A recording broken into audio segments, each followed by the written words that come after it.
பகவான் திருமுகம் காண அங்கு கற்பக பெருமான் தொப்புள் குழியில் திங்கள் பகவான் திருமுகம் காண அங்கு கற்பக பெருமான் தொப்புள் குழியில்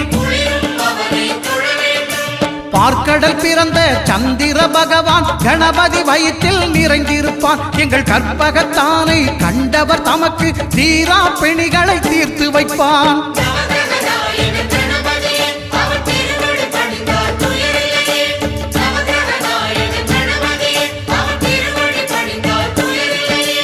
ஒன்பது கோளும் ஒன்றாய் காண